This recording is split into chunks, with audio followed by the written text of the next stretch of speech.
Did I love cocaine as much as Ally McGraw? You bet I did. Well, what's going on, Paco? That's my Robert Evans impression. Oh, you used to do a much better impression. I thought you were doing Steve McQueen. So I said, you'll never make it in this town, kid. And that's when I knew this podcast intro was over. Hi, I'm George Chen. And I'm Paco Romaine. And on today's episode of SUP Doc, we talk with the influential and groundbreaking documentary filmmaker Brett Morgen. Dubbed the Mad Scientist by the New York Times, Brett has been directing, writing, and producing films for the past 20 years. His work includes The Kid Stays in the Picture, Chicago 10, Crossfire Hurricane, Kurt Cobain Montage of Heck, and most recently, the Emmy-winning documentary Jane about Jane Goodall. I like to say he's your favorite director's favorite director. We caught up with Brett at his office in LA. We had a wide-ranging talk. If you want to know what it's like to work with Robert Evans, Mick Jagger, and Courtney Love, you're going to enjoy this one. And now, here's our talk with Brett. Here we are with Brett Morgen, famed director, producer, writer, couch sitter. Here we are. So you're obviously on Twitter. Yeah. Yeah, because that's how I tweeted. Yeah. Because I was drinking scotch. I was watching the Rolling Stones docs, Crossfire Hurricane. And I love that documentary. Yeah. And I was like, this fucking documentary rocks. And I was like, I think I said this is the best horror film I've ever seen in my life, the documentary about the Rolling Stones. And then I saw you like it, and I was like, what? That's the dude. It's funny that happened. There must be a reason that happened at that moment, because I think it's been years since I've done like a Crossfire Hurricane search. And it literally, and it was just like a random, especially in light of the FBI's Operation Crossfire Hurricane. Oh, right. That kind of boned me for all time ever searching my movie on Twitter. I didn't even think. You know what I mean? Yeah. Like after that, it's you put in Crossfire Hurricane and you get the investigation. Right.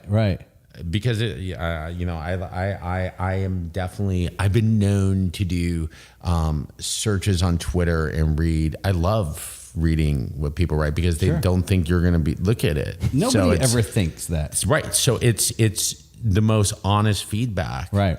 You can really get. That is true. It seems anonymous, but it's not. It's totally anonymous. I mean, it's so hard not to, especially with Montage of Heck. That took a lot of restraint.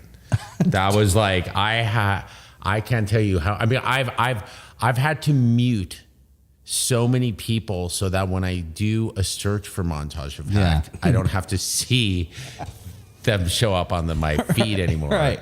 Yeah. Because I just, the conspiracy folk just, yeah. it shouldn't bother me at all, but I find it so disturbing. How can it not bother you though? I mean, you're an artist. I mean, all artists have like a little bit of sensitivity. Well, it's not about, but the conspiracy folk, that's not like a critique of Montage of Heck. That like has nothing to do with my work or my art. That has to do with conspiracy theories. Right. And what's particularly weird for me about that is this is a subject that I had access to more material than anybody has ever had access to on the planet. Right. So I had no idea. I went into it with an open slate, or open mind, whatever. Yeah. So my opinions on Kurt are entirely based upon nothing but primary sources and access to things that nobody in the world's ever had access to. Right. And so when I hear about these conspiracies, it's hard to take them seriously because you're like, you are ignoring, you are ignoring every single footprint in this person's life. Right. Like everything. This is not like Walter Cronkite committed suicide. And you're like, wait, Walter Cronkite committed suicide. That seems so weird and out of character. That would be weird. Yeah. And out of character. And you were just like boxes and boxes of information that hadn't been out, right? Yeah. That is some unique access to a rock star. Were you a Nirvana fan in the early 90s? I mean, not to the point that I would go and pursue doing a Nirvana film. Yeah. I was approached to do that. So it wasn't like any sort of Harker fandom, and the only thing about that I would cringe at was a suggestion that that Courtney had somehow directed me through the process of making that film, which I found to be so laughable, considering that I was, let me choose my words carefully. I was very freaked out about having to show her the film for fear that she would fucking freak the heck out on me. Sure. Like, I did not like, so the idea that people would actually watch that movie and think that somehow she had designed it was like, what movie did you just watch? I mean, I'm the guy who made it, and I thought she was gonna fucking hate it. Freak. Right. Yeah. Like, so it's so crazy. It's so crazy being in, like, reading about a conspiracy. Yeah. When you're the one that's like supposedly inside the conspiracy, and you're reading about it and you're going, wow, this shit's fake news. Yeah. Fake news rearing its ugly head once again. Yeah. We actually did that documentary on our podcast a couple years ago, and we talked to the drummer of Jawbreaker. Oh, Adam Fowler. Yeah. Yeah, I went to high school with Adam. You went to high school with Adam? Yeah. At Crossroads? Yeah, Crossroads, wow. Yeah. That's awesome. Yeah, we talked to Adam. Because they went on tour with them. That was the thing in '94. They did. Yeah. Yeah. Jawbreaker. We had a really interesting conversation with Adam about Kurt and Jawbreaker and your documentary. Yeah. And it was pretty awesome because that's an insight that I don't ever usually get either, is like into a documentary, somebody that was involved with a subject, you know? Yeah. I mean, I would just say this, and then we can move beyond the Cobain thing. I really hate talking about Montage of Heck, like, because I don't like to have to talk about Kurt in any sort of authoritative way. I didn't know Kurt as a human being. Right. I am not privy to any first person. I don't have any first person experiences to recount. Yeah. Which is, and I have no interest in being in the Kurt Cobain business, as a lot of his biographers have made it their life's work. Right. I made it very clear to the family that when I finished the film, I was like, I really had nothing left to say. Yeah. And, yeah. So, but I was really proud of of that film and the work we did. Well, you should be. It's wonderfully made. And I was reading about how you're using the light of like day and night with the interviews. Mm-hmm. That's just, I don't know, how would you come up with that? The movie Lenny, the Bob Fosse film. I'm not that original. I mean, I've stolen everything. I don't know anybody who is original. I mean, I poach everything. Amateurs borrow, professionals steal. Yeah, something like that. But I'm a huge fan of Lenny. How about this? This is how uninspired I am by documentary. You guys apparently like documentaries. Yeah, we're pretty into them, yeah. So I am so uninspired by documentaries that when it came time to do my first on-camera talking head interview of my career at the age of 46, I couldn't find any inspiration within the entire history of nonfiction and had to seek out a fictional representation of nonfiction as my source of inspiration. But I turned to Bob Fosse for inspiration on just about anything and everything and all matters in life. We're talking about the dancer, right? The director, dancer, director, choreographer. Yeah. I mean, all matters outside of family matters. All filmic matters. I sort of look to Fosse because he had a editor's mind because he was a choreographer. So he was a director who understood the kinetic energy of the cut in a way that very few have. And I do think you have to have sort of an editorial background or field to, not that he was an editor before he became a movie director. He was obviously a choreographer, but he understood that in a way that maybe only Robert Wise and a few others have understood it. Hal Ashby.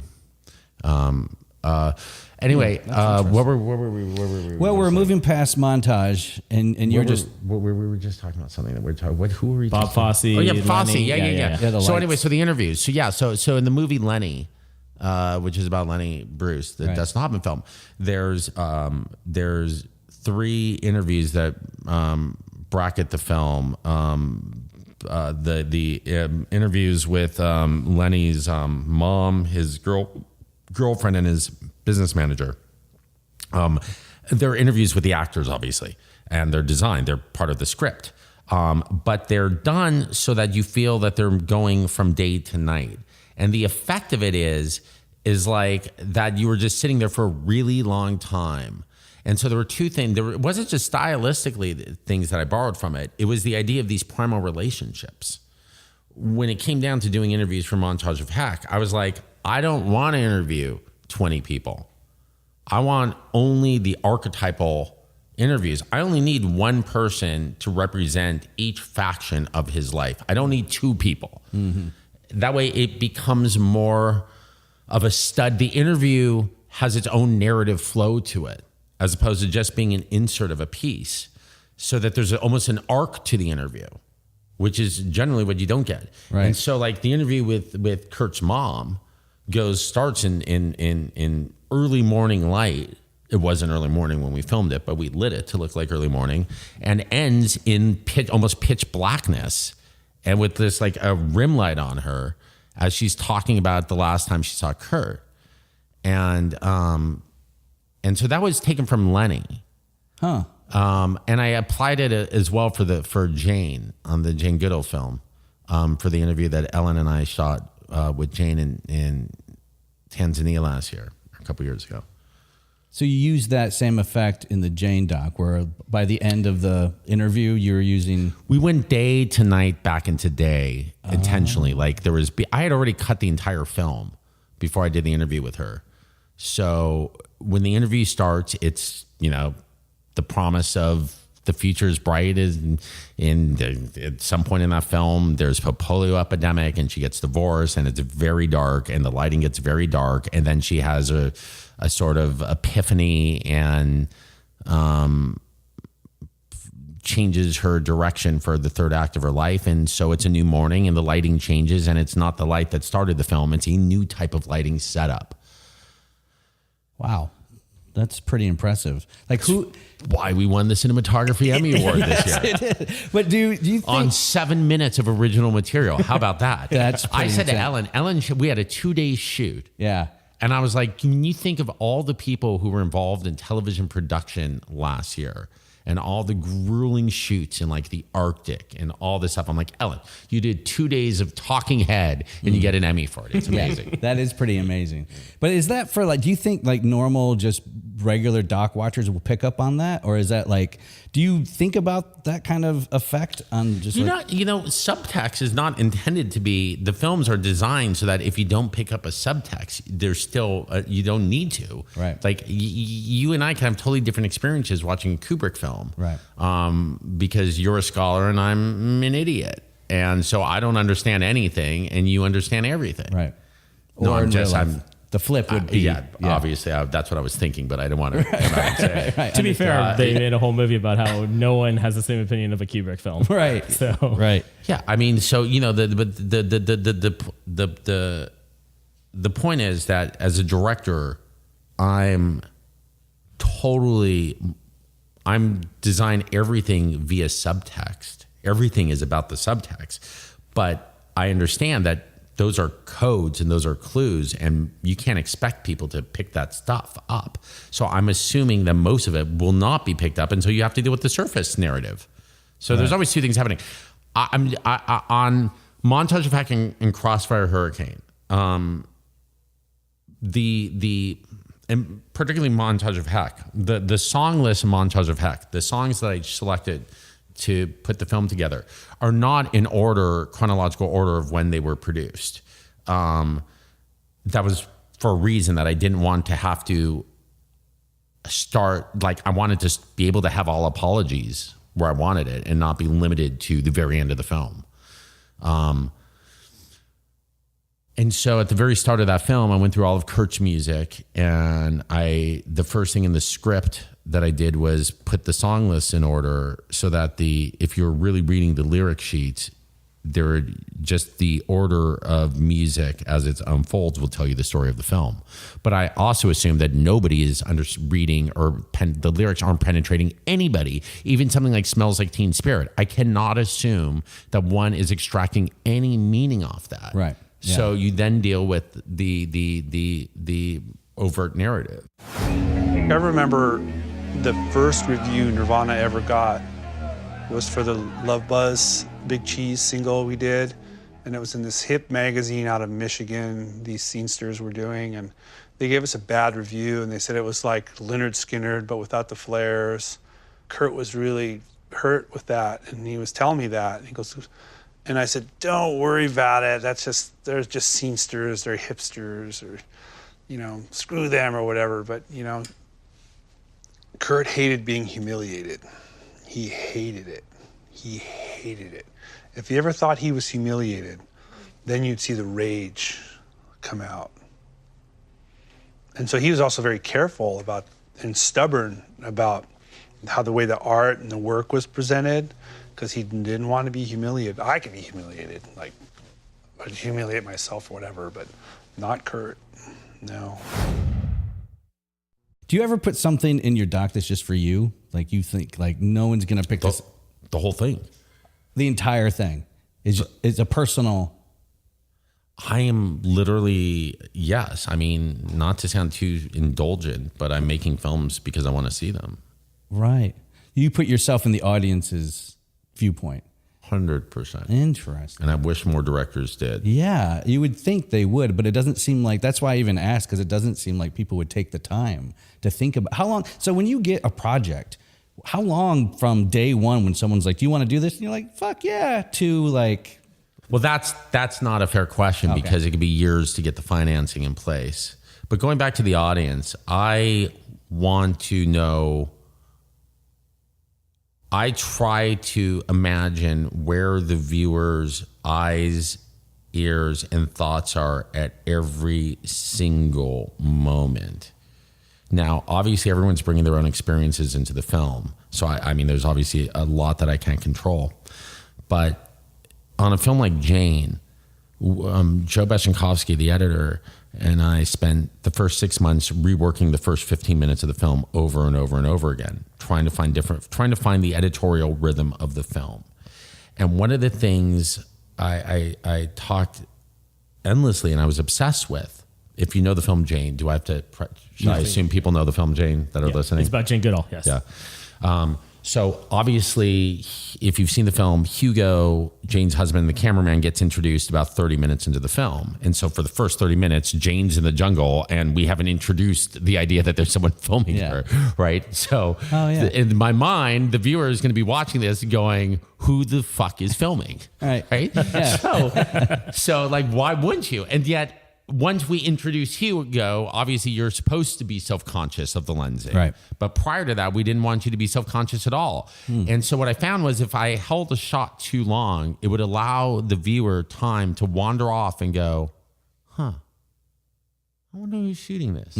Right. And so we had to keep that dictated the pacing of the shots, and the length of the shots was me sitting in this room, looking at the film, trying to pretend that I'm a viewer and trying to figure out when my mind starts drifting. Right. And then to try to capture it.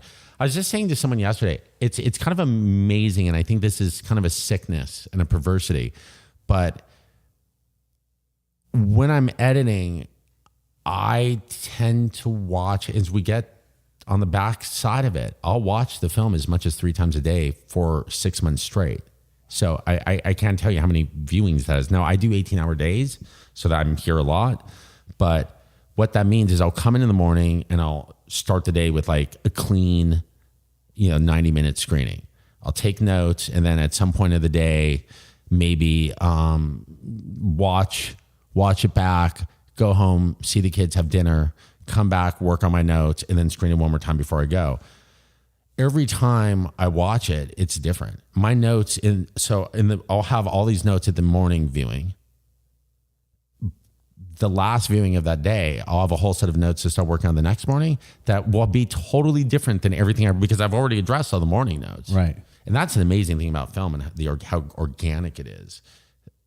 Also, it helps if you alter your perspective a little bit. Your point of view a little bit. But then how do you, if your notes keep changing, how do you wrestle with like which one to like focus on? Because you when you fix one problem, suddenly it clears the air for another problem to surface. Yeah. It's all about reworking it until there's no fucking problems left. Just managing problems. You just keep, it's like, it's Sisyphus, man. You keep kind of like trying to smooth out all of the bubbles. Right. And inherently there's a new bubble when you push this stuff off. Right. And so you just come back and you look at it, and then you sit there and you examine every corner of the frame trying to find something to work on. So like in the same day, you'll watch the same cut multiple times, write notes, then just write notes addressing the notes you've already written before you give these notes to the editor at all. I'm the editor. You're the editor. Okay. But you work with an editor that also. Yeah.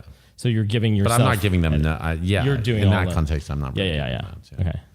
Huh. That is really interesting. Jane you were, so in like 2014, someone unearthed a bunch of documents and film. Something like that. Yeah. It's Hugo's footage. That's what they found. Yeah.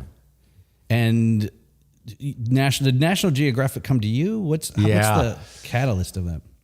National Geographic, a guy named Alan Ayers saw Montage of Heck, and he was aware of this cachet of film, and had the crazy idea to approach me to do the Goodall film, which I had no interest in because it's like she's very earnest and I'm not, and I didn't like science. I hated science. I thought that there were like a lot of films about her. I'd never seen one, but I felt like there was like, she was all over the fucking place and nobody cared. I certainly wasn't like going to line up to see a Jane Goodall film. So no, I had to be, you want to hear here, I'll be really crass. I got off the first call and my agent called me and said, so what'd you think? I was like, He goes, they want to do a second call. And I was like, no. Yeah. And he goes, you don't want to do a second call? I go, I said, here, see if they'll pay me X amount. And if they agree to that, we'll get on the call. And I threw some crazy number out thinking there's no way that they would do it. And then they agreed. And then we got on the call. Yeah. The next call. Because I could be bought. Yeah. Patch them through. And then I looked at I say that half jokingly because I had in the interim, they'd send me some footage that was like, oh my God. I didn't want to let them know though that I was like, oh my God, because I was trying to play. Yeah. You're playing it cool. Yes, you're a big time Hollywood director. I just need to try to. Which brings me to the point, do not cash our check for like 3 days if you could for doing this interview. Oh, I didn't. I wasn't aware there was, I thought I was paying you. Oh, no, it's not. You can Venmo us if you want. Yeah. So, man, if we can, on the ropes. Nobody listening to this would have any idea what you're talking about. Well, of course. Is it not widely available anywhere? It's not available anywhere. It's weird. It's the movie I was nominated for the Academy Award you'd for. think you'd get the Criterion or something at this point. Yeah. It's so fucked up. Part of the problem with the distribution of that film, and this is something no one talks about, is Netflix won't take films that were done pre-HD. Oh. And so like you need like a 2K or a 4K or an HD or some shit like that to be on most streaming sites today. Right. And that film was done on height video. Right. So what recently, last summer, I had a really pristine 35 millimeter print of the film. And I still don't know if this is going to work, but I transferred the 35 millimeter print, 4K. Right. And I'm now recolor correcting it with the hope that someone will accept that as a 4K transmission. So we'll see. It's awesome. Oh, listen, it was. Doc.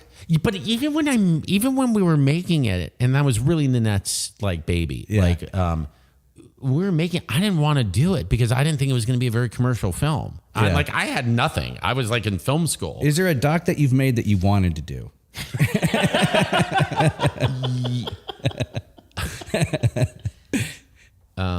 Yeah. Okay. Yeah. But I know no. I said to Nanette, I wanted to do Fast Times at Ridgemont High as a documentary. That was what I was obsessed with in the 90s. I was like, I'm going to do Fast Times at Ridgemont High as a documentary. And I was spending all my fucking weekends in Texas. Because I'd read Friday Night Lights by Buzz Bissinger. Oh, yeah. And I was like, I wanted to set it in a football town. Oh, yeah. And Nanette was my girlfriend. And so I would go down to Texas on my own. I was a student at NYU. And so I was looking for a thesis film. And then Nanette started boxing at this gym in Brooklyn, which don't make any connection that she was my girlfriend and she had to start boxing. And by the way, God bless her. God bless her. And I'm sure she's going to hate that I'm saying this, but I know she's taller than 4'11". I think she's like 5'2". Wow. And Petite. And petite. She's petite, Caucasian. And we were living in the Lower East Side, and this was in 96. And she was taking the train every day to Bedford-Stuyvesant to go boxing. Now, to get from the train to the gym, you had to walk about 1.5 miles through the Marcy projects and through some really intense housing projects. Right. God bless Nanette. I mean, she was doing that every day just to box, not to make a movie with Harry. And this was like no women were boxing then. Right. I mean, this was probably 95. And then she said, I think there'd be this really good movie here. And I was like, yeah, but who's going to want to see it? Like, and Hoop Dreams had just come out and it was like, oh, right. It was like, and I don't want to like introduce myself to the world as this like earnest filmmaker. Yeah. But the story was so good. Yeah, it's amazing. We just ran away with it, and it really. Noelle was just here the other. No one knows who that is other than you guys apparently. But yeah, Noelle was just here last week. We had lunch. But it was an amazing experience. It certainly was awesome for me personally because I was at NYU, and when I went to graduate film school, I had this goal that I was going to be a working filmmaker by the time I graduated, or I'd find something else to do with my life. Which would have been what? I don't know. Yeah, teach. Fair enough. Yeah, teach. And so fortunately, my thesis film got nominated for an Oscar, and I then set up my next film at Focus, or what was then USA Films, The Kid Stays in the Picture. So I was working by the time I got my degree. And The Kid Stays in the Picture was really important for me because, as I said, I didn't want to go out into the world with this earnest film. Right. And so when that property fell into my lap, it was like an opportunity to do a documentary comedy, and there are just so few documentary comedies. Amen. And that was a question I had for you too: is humor in documentary filmmaking? Because it's like there are very few that have the element of humor in it, as well as like an incredible case study of the human condition and the unreliable narrator. Yeah. Well, there's reason why there's not more documentary comedies. I mean, one is that are we laughing at or with someone, right? Punching up, punching down. Now, it's easy to make a film where you're laughing at, to condescend to certain subjects, right? But that's cheap. Mm-hmm. And as documentarians, we're supposed to be earnest and not laugh at people. So that doesn't really play that well in the documentary genre. And then doing films on people who are funny, if they're like, it's hard to I don't know. If you're doing a film on comedians, generally they're not that funny off stage. Right. So those films, that doesn't really play as like a funny movie. Right. I mean, I think the funniest, and by the way, this is going to lead me into what I think is the funniest documentary ever made. It's because it had heart. It's American Movie. Yes. I mean, John Diaz, who cut American Movie, had lunch with me yesterday. John cut Kid Stays in the Picture as well. By the way, John, the greatest fucking resume, and then he bailed. He cut 2 movies. He cut the American Movie and The Kid Stays in the Picture. Goes, I'm out. What's he doing? He's the commercial director. Oh, okay. He may actually, we may have a reunion on my new film. Oh, wow. Which you can't talk about. Which I can't talk about. But American Movie is... Dude, it's a comedy. It's a comedy. It's a laugh out loud comedy. Yes. And I made the mistake after seeing it at Sundance of going up to Mike and saying the thing that I cringe when I hear people say is like, dude, I loved your performance in that film. As if he was playing someone. I mean, yes, I was at the original Sundance screening of that film. Wow. I was at the Coven It was at like screening. midnight or something, right? Yeah. No, the Coven screening at the Egyptian was the midnight screening. It's Coven, whatever fuck it is. And I will be honest. I had a film in competition that year at Sundance, and I fucking was bummed when I saw American Movie because I'm like, fuck. I had On the Ropes. We were there with On the Ropes. Oh, wow. And I was like, I would definitely vote American Movie over On the Ropes, like in a heartbeat. Like it was I remember sitting there and watching the jury watch American Movie and going, oh, we fucked. Yeah. Like they are definitely eating this shit up. And it won the grand jury prize. Yeah. And it was a freaking hilarious. Oh my God. The editing of American movies edited like a sitcom. It's not, or like a single camera kind of improv show, like The Office or something, you know, Yeah. it's edited so well. And the cuts are where the laughs come in. There's never a moment where you're laughing at someone falling down the stairs or whatever. Yeah. It's the cut of what was going to be next. It's incredible. Yeah. I love that fucking film. That's one of the first docs, like, when I first got into documentaries, I watched Marjo. Did you ever see Marjo? What? About the guy who is a traveling preacher. You always bring this up, and no one's ever it's seen very it. obscure. I love it. Marjo Gortner is the guy who's a subject. But then I saw American Movie, and I was like, this is incredible, man. Yeah. Because it's real. There's some real... I would also throw Project Grizzly in as one of the great. Do you know that one? You mean the Werner Herzog? No. Project Grizzly is the guy who builds a bear-proof suit so he can study. I don't know anything. Yeah. I told you I'm a savant. I know nothing. The other like big comedy, like the stakes and the. It is maybe a little bit laughing at a guy though. That is Little definitely bit. laughing at a guy. But you kind of... There's heart in it. That's what you're saying before. There's heart in it. Like in American Movie, there's heart. Well, the follow-up to that, if you want to look for a documentary comedy that has heart that I don't believe is condescending, Hands on a Hard Body. Right. That's a great one. One that I don't know if the kids know about anymore. No. I don't really see that in distribution anywhere. No. And you see it in lists of people's favorite docs, but like you don't see it anymore. That may be for the same reason that I was telling you about, because that was definitely shot on like a low format medium, and they may be having distribution problems. Someone's got to look into this, because this may really be a problem, that there may be this whole decade of documentaries from the 90s before people had between 60 millimeter and high def that may be disappearing from. Oh, that would suck. That's my favorite time period of documentaries. I would also say, like, I always bring up like the fact there was this company called Plexifilm that was making DVDs in the early 2000s. All that shit's out of print because that company doesn't exist anymore. And so unless the filmmakers throw it on Vimeo or something, it's not really anywhere, including like Hell House. Like I had to find a DVD of that. The only Home Movie copy is Home Movie only DVD available too? Yeah. So that's the same business side of things, which Home Movie, the Chris Smith film? Yeah. Which John also cut. That was the third film. And then he was fucking out. Dude. Yeah. He didn't work on Jim and Andy. But we don't think of that as a film because it was a commercial for that was financed by the fucking store. It was? Yeah.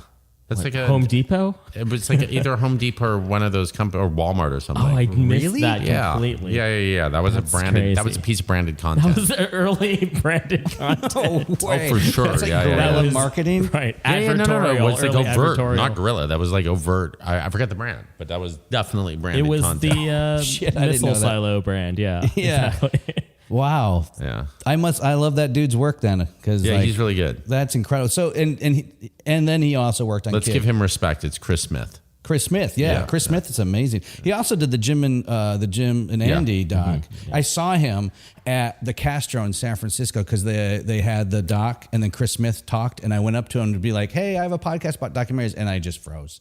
I was like, "I love all your movies."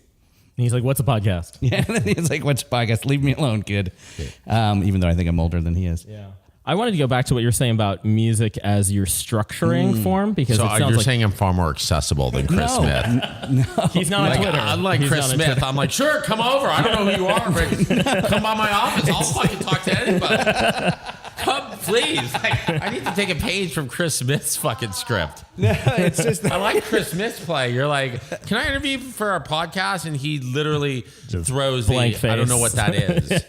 Like, I'm from Milwaukee. I have no idea what a podcast is. What? Oh man, that's funny. No, it's just he didn't want me to talk to him. But yeah, music, like the Phillip Glass stuff and Jane is incredible. Yeah, like that's a question I had, is just like how much did you give him any direction about it, or how much you guys checked in with each other about it?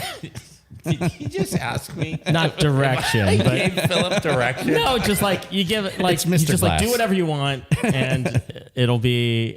Oh my God! I wish Phillip could hear you say that. I'll tell hope you he a funny listens to story. this. I'll tell you a funny story. I'm a glass hole. I'm a glass head. All right. you know? Well, I'll tell you a funny story that your listeners will who are glassheads will be amused by, and then seek me out and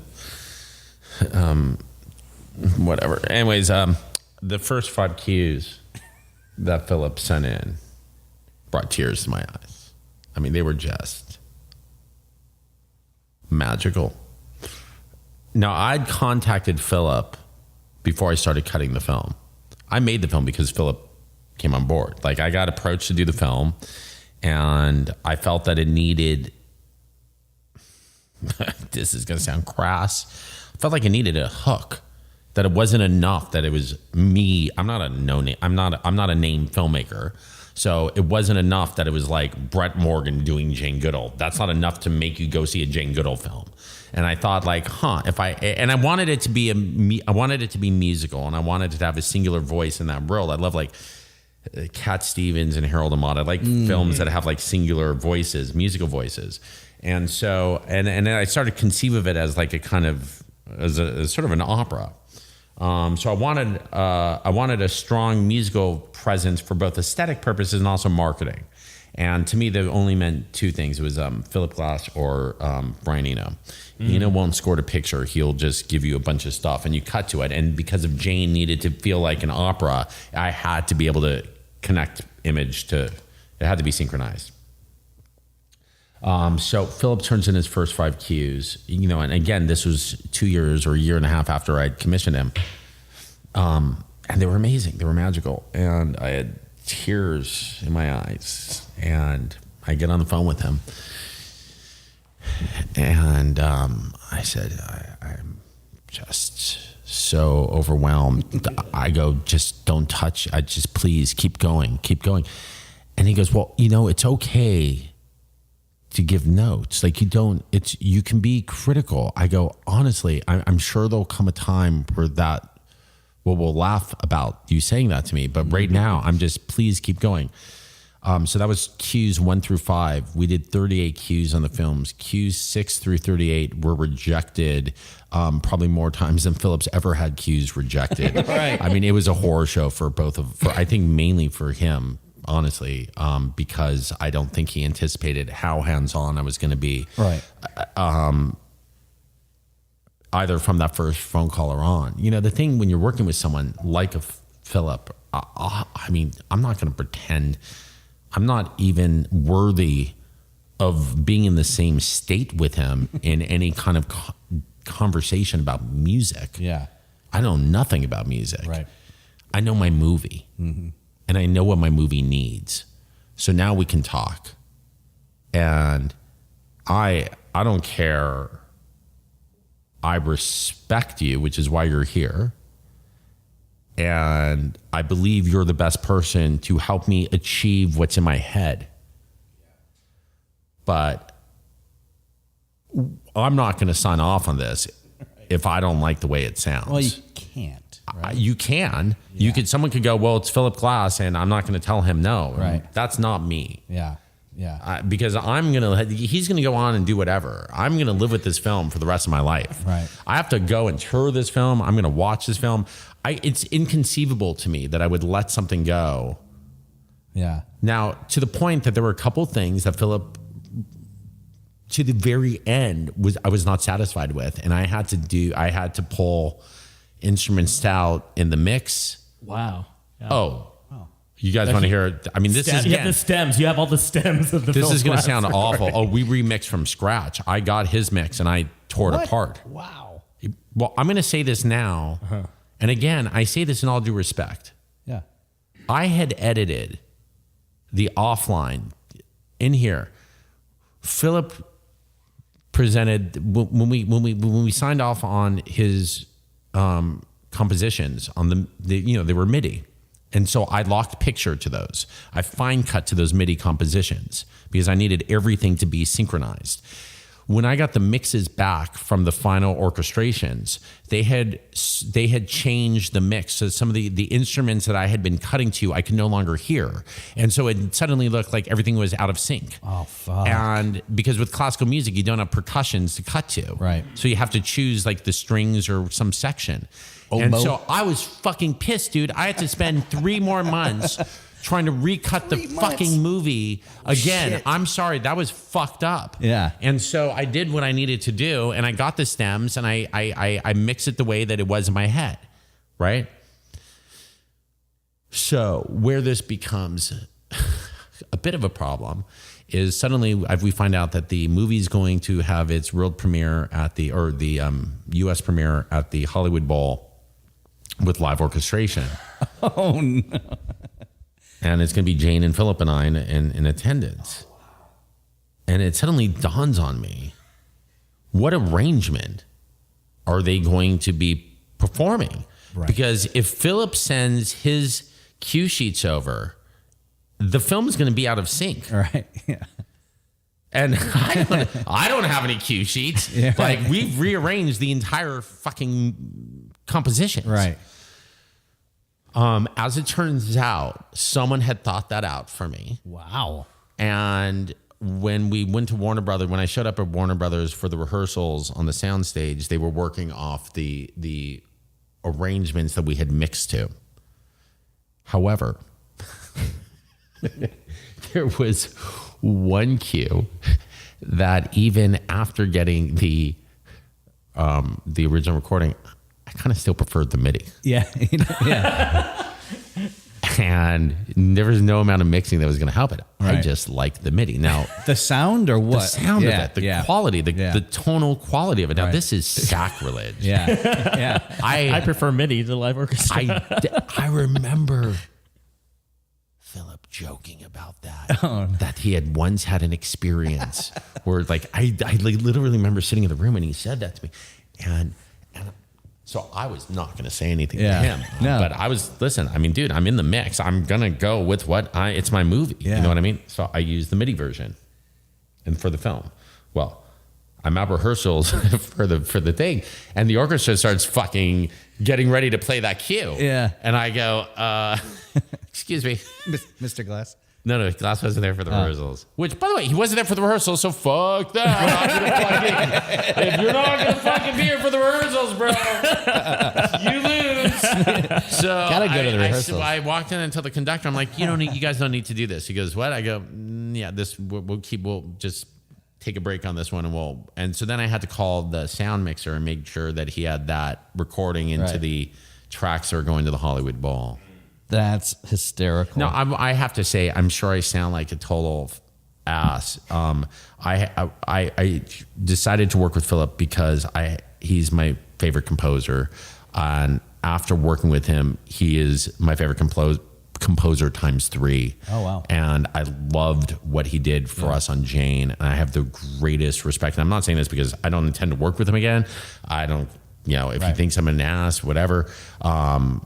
But I just had to let him. I mean, Jane wouldn't be the film it is without his contributions. And I guess the point that I'm trying to make is that when you are the progenitor, when you are the director and you're responsible for delivering a vision, that you can't be intimidated by your collaborators. Hopefully everybody you're working with will be more talented than you. Right. Hopefully every person on the crew, your DP should be better than you, shooter than you, your editor should be a better editor than you, and your composer should be more in sync with the sort of musical pulse of the film than you. That's ultimately what you want. That said, they don't always know what's best, which is why a DP is a DP and a director is the director. Well, in the case of Jane, Ellen is a director, but in general, that's the thing. And I was a commercial director for 15 years, and really once I got into it, besides the money, the only thing I really enjoyed about it was working with these awesome DPs, because you can work with any DP in the world. Yeah, no, well, just the DP. I was a DP starfucker. I'd work with I would never look at DPs who shot commercials. I would only look at DPs who shot my favorite movies. Mm-hmm. That's how I met Ellen Kiris, because of Eternal Sunshine. And, you know, and I learned in that space, you know, as a really young director, going to work with Oscar-winning DPs who I worshipped, that they don't always know what's best.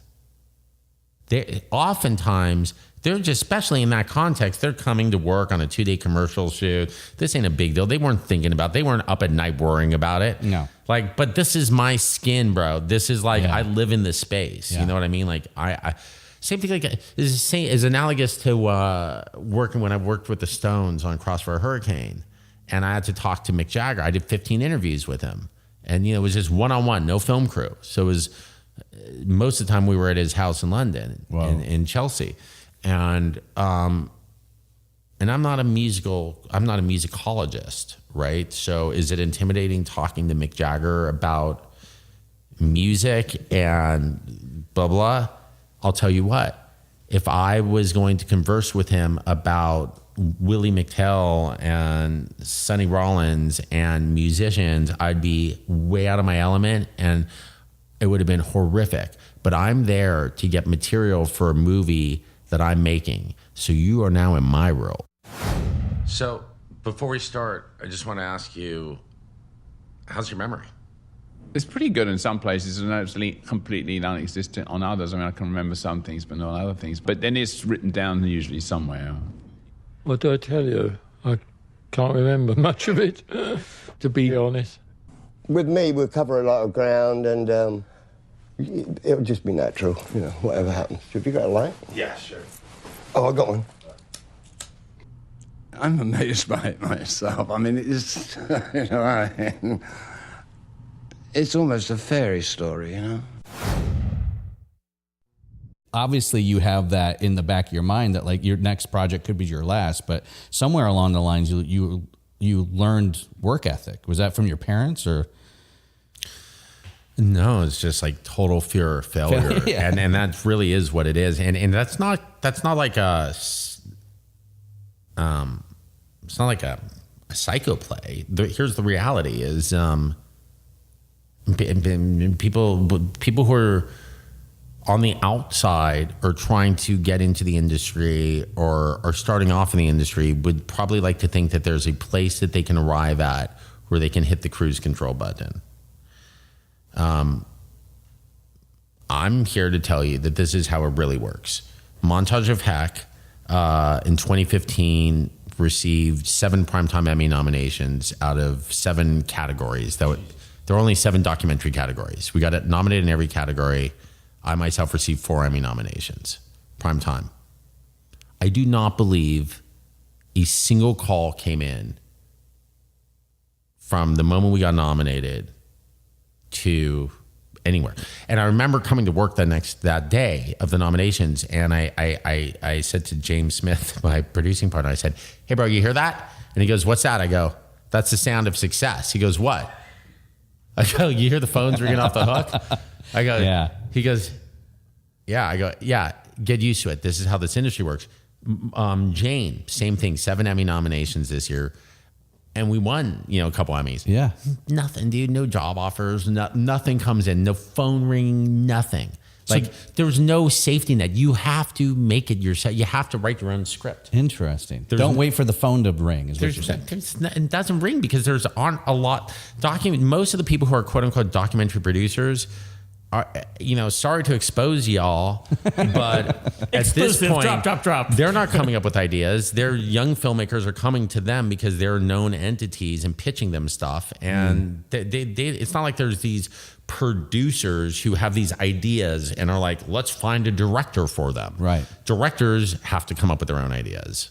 Right. Dig. Do you where do you come up? Then where does that come from?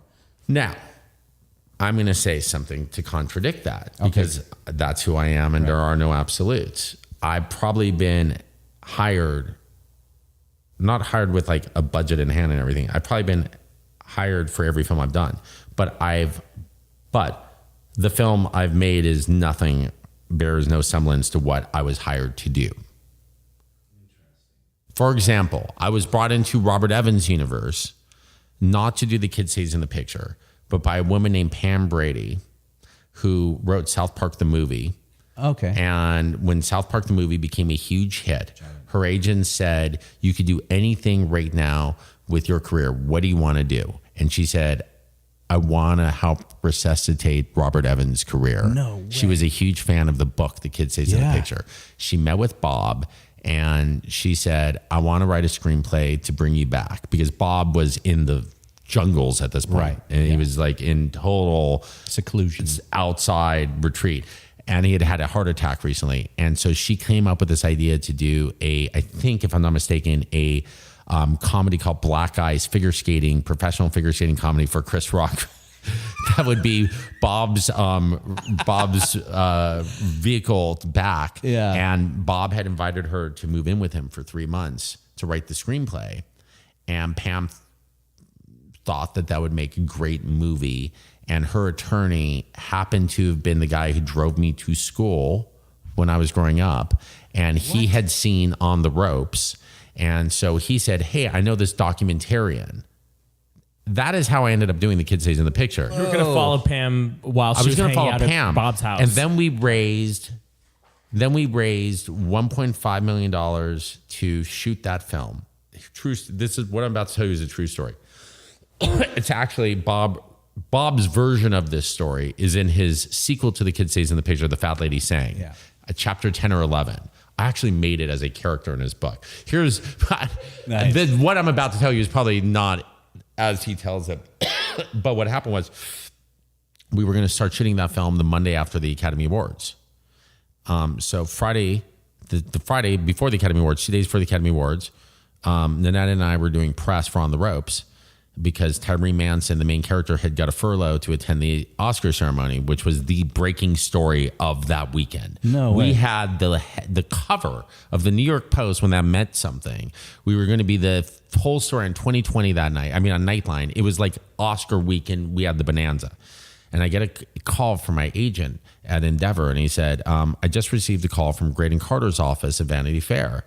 And I said, what about it? He said, well, he claims to have the exclusive nonfiction rights to Bob Evans' life, and you need to cease and desist. Uh-oh. And I was like, well, that's weird. We're starting production on Monday. I'm standing next to him. Yeah, I go, who is this guy? Yeah. I don't know. Graydon who? Yeah. And so I called. We were literally doing interviews at the Four Seasons Beverly Hills when we got this call. Wow. So I stepped aside and I called Evans. And I said, hi, Bob. I got this really crazy call from my agent saying, and I explained the thing. He goes, well, that's a problem. And I go, it sounds like it's a problem. He goes, why don't you come over here? We'll That's a talk good about Bob Evans. That's awesome. and I went to his house, and he basically said a couple years earlier he had told Graydon Carter he could do something. He never thought anything would come from it, but he had called recently, and so that we had to. Now later I find out that there was no paper trail between Bob and Graydon, right? And I had a paper trail with Bob, but Graydon was a more powerful person than this.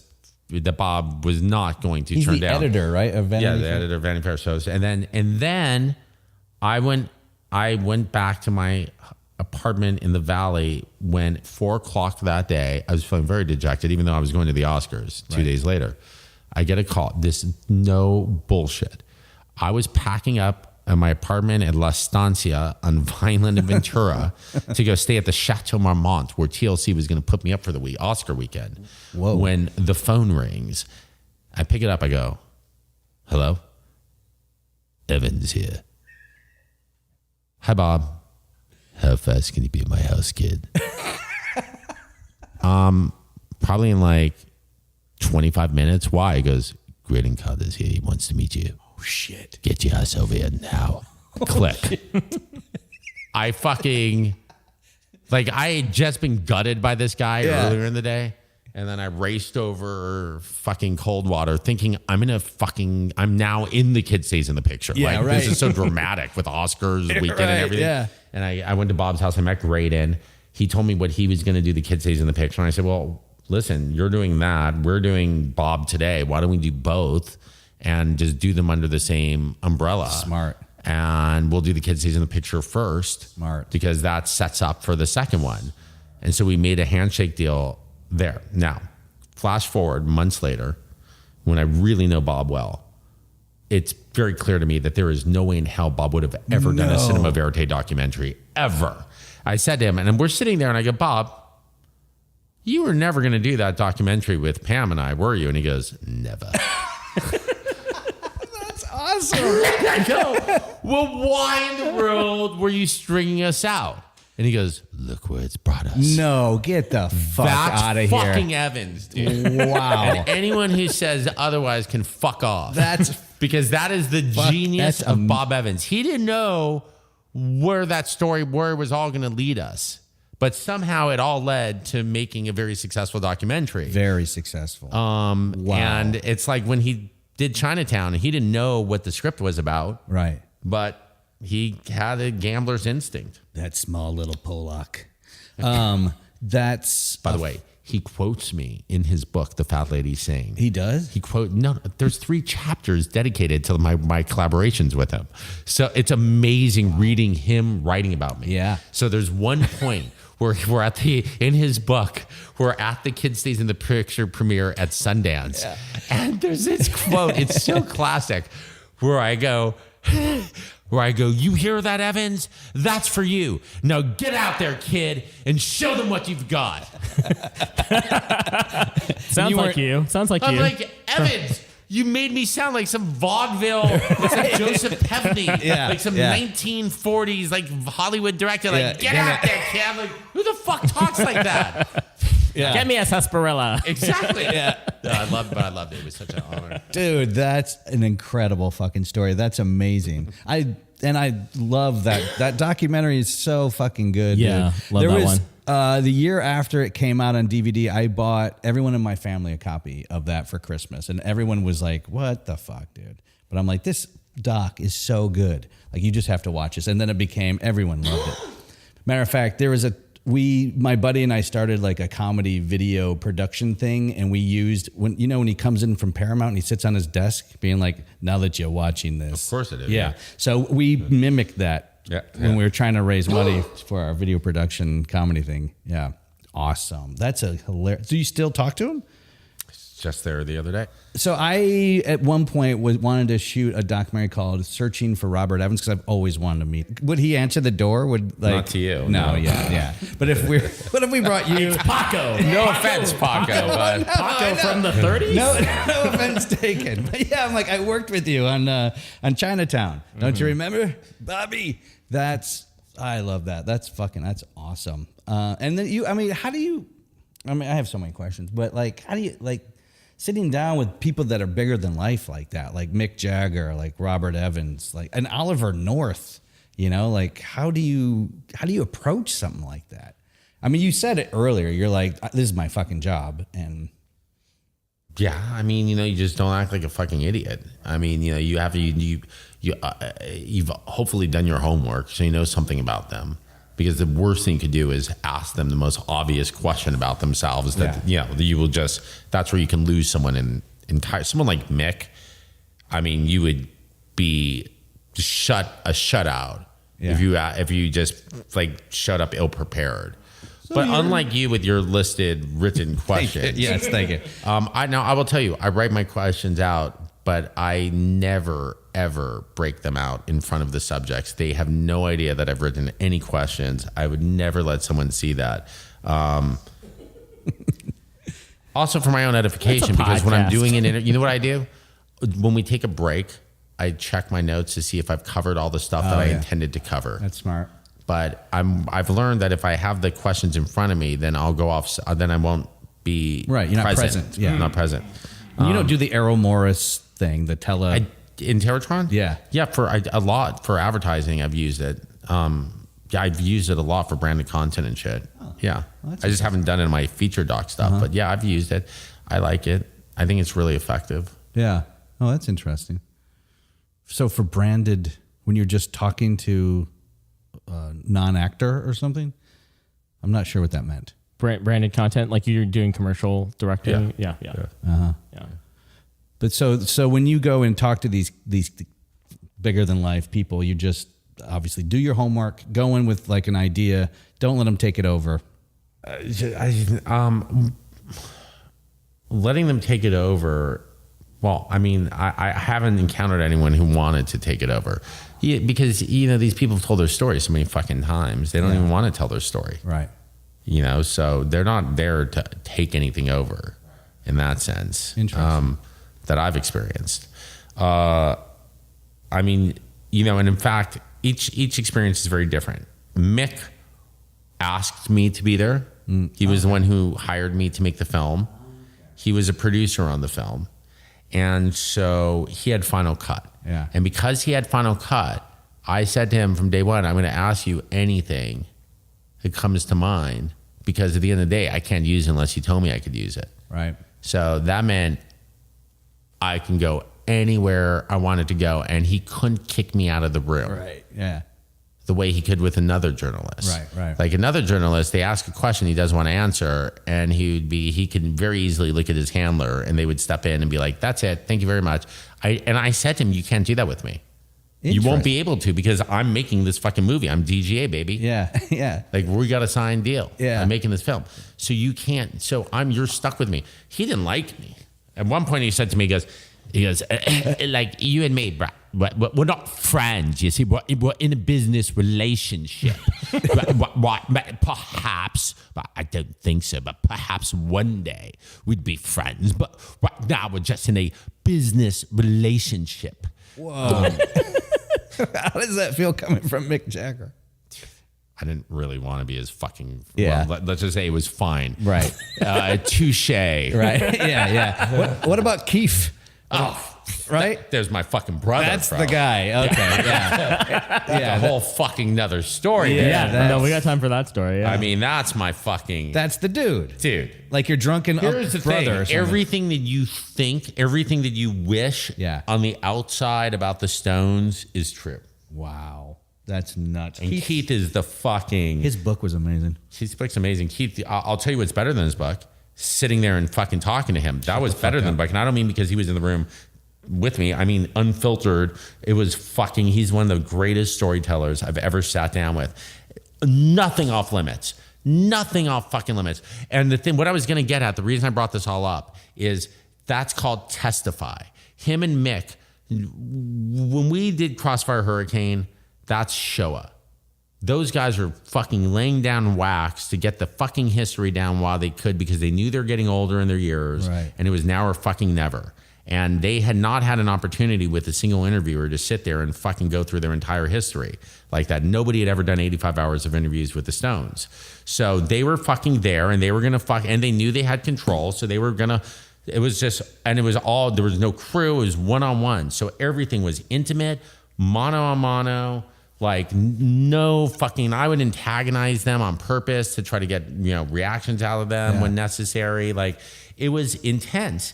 And hopefully it's reflected in the film, and you get that intimacy that they're just fucking, they're just fucking spewing the shit. Now, definitely if Mick didn't have final cut, that film would have been a little fucking different. There's no question. Yeah. And as a result of that, I've decided never in my life will I ever do a film where I don't have final cut ever again. Yeah. And I'm going to say this to his credit, he might have led me to make a better film. Okay. You were talking about Mick. Yeah, I'm talking about Mick. Yeah. But it to his credit.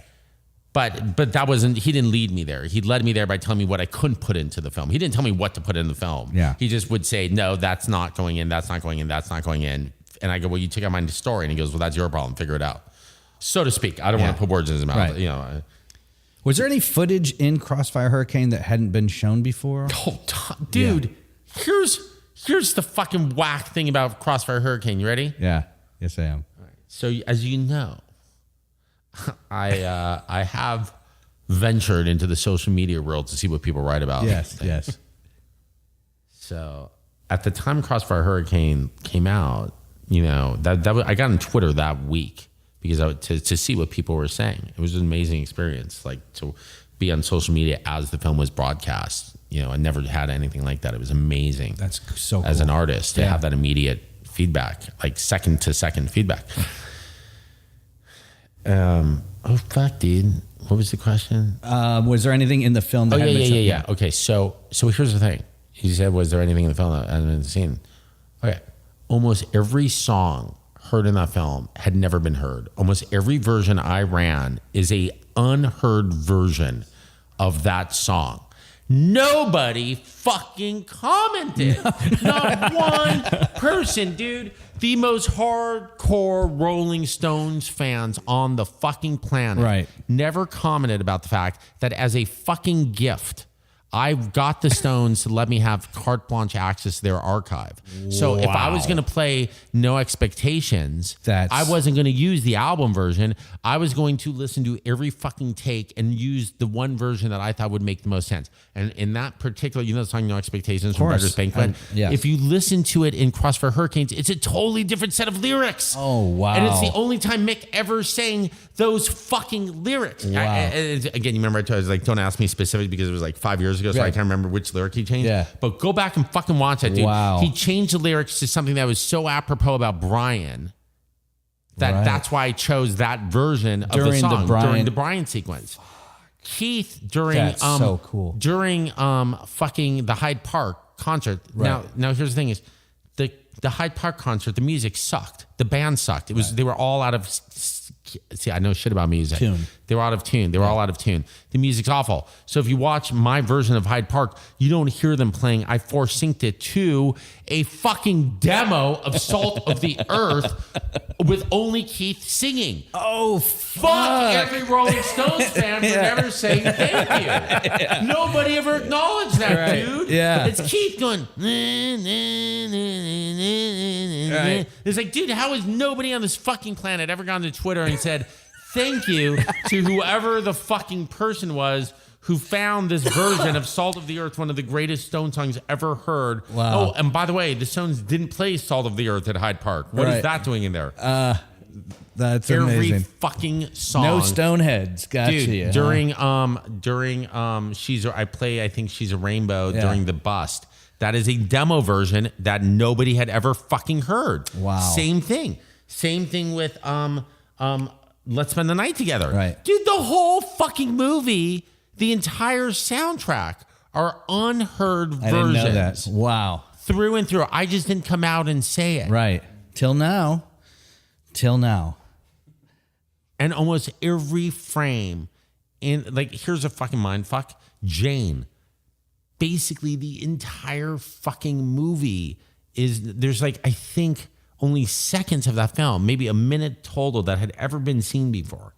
Now, people think they've seen it because similar shots were used in this 1965 Orson Welles National Geographic special, which were then later appropriated whenever you saw Jane Goodall special. Oh, I see. We didn't use any of those shots for technical reasons because those were pulled off the fucking negative at the time. And so while we had access to them, they had deteriorated. So the cleanest material for us to work from, there was only one shot I used that had already previously been used. It's a shot of a fucking chimp touching her nose for the second to last shot of the film. Oh, right. Part of that, every shot in that fucking film is unseen. Wow. For purely technical reasons. I'm obsessed with that little white caterpillar, just kind of feathering in and out. Yeah, that was Hugo shot that for a never before released nature film about the insects of Gombe. Yeah, I'm all about giving the fans shit that they've never fucking seen before. You want here the Cobain thing too. I mean, all those recordings. Yeah, Kurt was like, I'm fucking, I put out a whole fucking album that I almost got crucified on for putting out into the world the home recordings of Kurt Cobain. Yeah. I've listened to those, Dude, I just thought I was giving the fans a gift. Right. Yeah. At the end of the day, I'll just say it, bro. I fucking, I made the film. I had access to everything that I fucking, that Kurt had touched. Yeah. And when it was all said and done, I called the estate and said, hey, here's a couple hours of music that you guys should be aware of that I personally get great joy listening from. Yeah. There was never, obviously they weren't finished recordings or anything. It was sketches. And there was this whole thing. There was this, I'm going to say this. You want some controversy? Here's some controversy. Yes. We took a lot of flack when that album came out, not the movie, but when the album came out, about the fact that this is desecrating the dead to go into the Kurt didn't want this out into the world and this and that. And it's funny because Nobody's been saying that about Orson Welles lately. Right. Nobody said that about the Prince compilation that just came out. And it's this fucking infantilization of Kurt Cobain that the media have always done, blaming Courtney for his death. Right. Like he's a fucking 27-year-old man. Right. Now, It's like a Hillary Clinton thing in a weird way. now let's against talk her. about this for a second. Yeah. Is that because Time Magazine, the Washington Post, ran massive editorials about how wrong it was to release this stuff of Kurt's. Now, the entire history of academia, to me, is going back and looking at prints and drafts and letters. And we do it with Michelangelo. We do it with Leonardo da Vinci. We do it with Bob Dylan. We do it with every fucking artist under the sun. Bill and we Hicks, will continue yeah. to. However, with Kurt Cobain, you can't do it. That's so, you're right. That is so odd. The hands off thing, yeah. You can't do it because I'm a fan and I'm a music critic and I need to protect him because he needs protection. Mm-hmm. You know how fucking condescending that is? Right. You know how condescending it is that people think Courtney is responsible for Kurt's death? Now, in my movie, I don't shy away from the fact that I suggest that Courtney's actions were a catalyst for Kurt finally killing himself. Prior to that, it's very clear that that is how he was going to end his life, whether he met Courtney Love or not. I mean, he was already there before he met Courtney. Right. So I don't hold her responsible. Hadn't there already been an He's attempt? responsible. Right. He has to take responsibility. He was a 27-year-old man. Yeah. Yeah. And for anyone to assign any other blame, you can't say that it's Courtney's fault he did heroin. Like, he's an adult. Right. Stop infantilizing him. Right.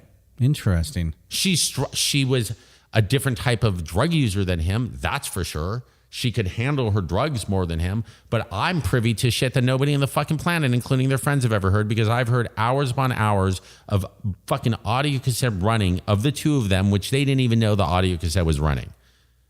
So I've heard their fucking what they're like when they're alone. I can tell you that most people, when they're alone with their spouse, are very different than they are when they're around their friends. Of course. Yeah. Some people talking baby voices, some people whatever. You just like they're different. And so that was an amazing, dude, to have that access. But that was also one of the gifts of Montage of Heck, is that Kurt left the tape recorder running a lot. Like in his apartment with Tracy, he would just leave the tape recorder. I had 90 minutes of nothing but Kurt listening to the Grateful Dead on the radio, and it blew my mind because was he singing along? A couple times he hummed. But it was a Grateful Dead concert that was being broadcast on the radio. And he was painting or something as he listened to it. And he hummed along. And he certainly could have changed a thing. And that went against his whole public persona of shitting all over the fucking Dead. Right, yeah. And Jerry in particular. Yeah. And I was like, I was a Deadhead. So I fucking... You were? Yeah. Well, I was fucking into punk. So, it was common to see Henry Rollins at Dead shows. Yeah. Dude, you want to talk about being scared? Yeah. Like, I mean, I was a punk and I was a Deadhead, and there was nothing scarier than being 15 years old and being at a Dead show between Henry Rollins and a bunch of fucking biker dudes. You know what I mean? It's like, I'm fucked either way here. Yeah. Yeah, the whole biker punk Dead thing. It's like, is it just around drugs? Like, what is that mix? Like, what is the? I don't know, man. Yeah. I was just doing my own trip. You grew up here, right? Yeah. Did you go see a bunch of punk shows growing up here? Were you in that scene? I was at fucking down on Pico at the Music Machine when fucking Black Flag played with Kira for the first time. Whoa. And introduced My War. I mean, I saw a lot of good shows, a lot of SST shows. Yeah. Because I started going to shows probably in like 82. I was 13 or 14, and my parents let me go wherever I wanted to go. So I grew up on the west side, but I'd take the number 2 bus to the Cathay de Grand in Hollywood to see shows. St. Vitus was a huge fucking influence on me. Metallica when they were a punk band. Right. But yeah, a lot of it was Meat Puppets. I was really, by the way, at the Montage of Heck premiere, the greatest thing ever that I've ever orchestrated was I got the Meat Puppets to play Meat Puppets 2 in its entirety at our premiere party. Whoa. In order. Aren't they from Arizona? They are. Yeah. They are. I love Meat Puppets. Oh, yeah. Yeah. So you're a big SST guy. I was a big SST guy, but I also love the Dead. And the Dead were like a passport to like just get in the fucking car and do drugs and like go on road trips with your friends. Yeah. And like that was awesome. Like I would never let my kids do that. And the whole stadium Ever. rock thing. How old? I was 16. Dude, I just got my license. I mean, it was, I mean, hell no. Yeah. Hell no. Yeah. There's no way my kids No. are going to see some like band that's known for drugs in Idaho. Yeah. Some SoundCloud Pre-cell rapper. phones. Yeah. Like, sure. Call me from a payphone along the way. So what were your folks like? It seems like you know, like they were pretty lenient My with parents? you. Yeah. Oh, lenient's not the right word. They're boomers. They were not paying attention. They weren't hippie types. They were like Kurt's mom. Oh, okay. They were self-involved, shall I say. Yeah. So they were just like, have a good time. We trust you in a way. They were like pretty much every authoritative figure of my generation, the boomers. They were the reason everyone in my generation was molested. It's not an accident. So every kid on my street was molested growing up. Every kid. I mean, this is not a fucking. This is not a joke. I don't mean to say this lightly. Like this is like serious shit. Yeah. There was no supervision. You know, I mean, this is what Montage of Heck is about. Montage of Heck to me is not about Kurt Cobain as an individual. It's about my generation. The story that I was very interested in telling was the story about Don and Wendy and how they should never have been married, you know, but it was at a time when, you know, you married someone if you want to have sex because you had to be married, you know, you just married the first person you wanted to have sex with. And then this is very specific to this era. So there's people who got married between like 59 and 64, right? So they're 18 years old, they get married, and then the Cultural Revolution happens and they're watching it on television. And suddenly they say, hey, I want to do that. And they never got to be teenagers. So they say, hey, before this is too late, I'm going to go be a teenager. Fuck this. And they go and start doing drugs and start having sex, lots of sex, whatever. And nobody watched the kids. Well, I just basically told you the story of Montage of Heck. Right. That's also the story of my parents and the story of every kid I knew growing up in the 70s. That was It's so interesting. That was our generational thing. The way that we have now...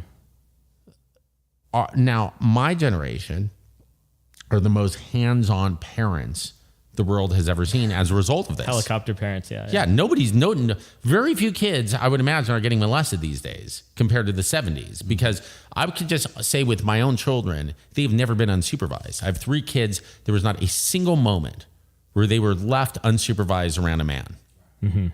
Never happened. Right. Are they still little kids or are they? No, I got the teenagers. Yeah, that's fuck. I never thought about that. That's an interesting. Or like the divorce laws changed or something at some point. By 1970, here's how I make films. At one point, I asked my staff when I was doing Montage of Heck to give me top 40 television shows from 1965 to 1974 because I wanted to see what Wendy Cobain and Don Cobain were watching on television because I knew there was a lot of TV in the house. And in 1970, there was not one nuclear family on television. Not one. Every family in the top 20 was either a single mom, a dad raising his kids by himself, right. The Brady Bunch. No, I see you racking your brain. Go ahead. Yeah. Find one nuclear family from 1970. Intact it family. doesn't exist. What about Archie Bunker? What about that? That wasn't adult They were kids. adults. Yeah. Oh, I see. Not like young kids. Not like I see. Yeah. Right. Meathead was in Mom, his 20s. dad, 2 kids. It didn't exist. That kind of makes me think a little bit about Chicago 10 because that's like a boomers, Gen X. Oh, that's before Gen X, right? So it's like there was a culture, this generational clash in that. Yeah, and you know what? I fucking wasn't in awe of the boomers even then. I mean, like what I respected about them. First of all, they were chauvinist. Yeah, You know, the Chicago 10. All due respect, there were no women in that organization, and that was my one regret with that movie is somehow was not able to articulate that version of the story, which I do wish I could have. I could have got in there. No, I mean, look, I did have a little hero worship with Abby. Yeah. In terms of, but that was not Tom at all, not the SDS. I was real. I mean, Chicago 10's a yippee film, which is being remade right now with Aaron Sorkin's doing the remake. Oh boy, yeah. He is? Yeah. Oh, wow. Yeah, I actually didn't know about how much Bobby Seale was in that, or like not, because I've also heard about like the Chicago 7. I didn't realize all the other people or whatever. Yeah. So, and the lawyer doing jail time too. I didn't know about that. So, but Abby is like sort of like the moral, I guess, or I don't know if moral is the right word. He is. But He's the moral voice of that film. He's the one who realized. To me, look, I'm an entertainer. And so the idea of going and walking around the street going, hell no, we won't go, versus having a rock concert, sign me up to Abby. That's how I make films. Yeah. My films are like meant to be like the yippie version of fucking political protest. They're pop and colorful and kinetic and energized and rebellious. And so I was totally drawn to Abby, much to Tom Hayden's chagrin. I mean, Tom hated me. Tom was alive at that time. And I spoke to Tom, and the trial was not SDS's moment. It was the Yippies moment. In fact, the Tom and his group were trying not to disrupt the proceedings. So, and what we were trying to do with Chicago 10 was use the example of the Yippies as a way to try to stir my generation to be more active in protests around the Iraq War. But by the time the movie came out, Obama had emerged as the likely candidate to lead the Democrats. And suddenly there was no anger, there was hope. Yeah. And then that movie totally missed the mark. We came out at the wrong time. We needed to come out 2 years earlier. Right. We conceived that. Sometimes films take too long. Well, you got animation that's going to add a lot of time, right? Well, it was the research, man. I had to go through a 26,000 page court transcript. That's all court transcripts, right? Yeah. We conceived of that film in early 2004, and it didn't come out till 2008. Holy shit. Where do you go to read? You just sit in your office, like, to read something that long? Like, do you have a place that you go to, like? Well, for that film in particular, we were living in New York and we had a house upstate. So my assistant literally delivered, because this was I don't know if this would be on the internet today, but none of the transcript was online. So they had to go to Columbia University and Xerox 26,000 pages, put them in binders, and then bring them to my house upstate. And there was a room with 26,000 pages of transcript. And the reason I had to go through all of it was I had already sourced and seen the archival footage. So what I was looking for in the transcripts was stuff that would contextualize the archival footage I wanted to use. So I was looking for very different stuff than other people who had previously done books on the Chicago 10 where it would be interested in. Right. So I had to go through everything. Jesus. And what's your method? Like, just highlighting shit? Yeah. Fuck. That's like being a lawyer too. Like journalist, lawyer, filmmaker, professional reader. Yeah. That's part of it, huh? My gosh. Yeah, that's nuts, man. That's awesome. I think we're a little over an hour. Yeah, we're at hour 20. And I don't want to take too much more of your time, but this has been awesome. Cool. This has been awesome. You're one of my favorite filmmakers. Thank you. And I was thrilled that you said yes to this. That I'm such a loser that I was like on Twitter tweeting complimentary to be fair, tweets. He had to email your website still. So. Yeah, no, this is awesome. You've made some of my absolute favorite films. Yeah. I think you're a genius, dude. Thanks for taking the time out to talk to us. Cool. Thank you so much. Yeah. Thanks for listening. You can find out more about SupDoc at supdocpodcast.com. And follow us on Twitter, Instagram, and Facebook. And please don't forget to rate, review, and subscribe on iTunes. Our theme song was written by David Siegel, and our show was engineered by Will Scoville. If you want us to cover a doc, have suggestions for guests, or you just want to reach out, please email us at supdocpodcast@gmail.com. We'd love to hear from you.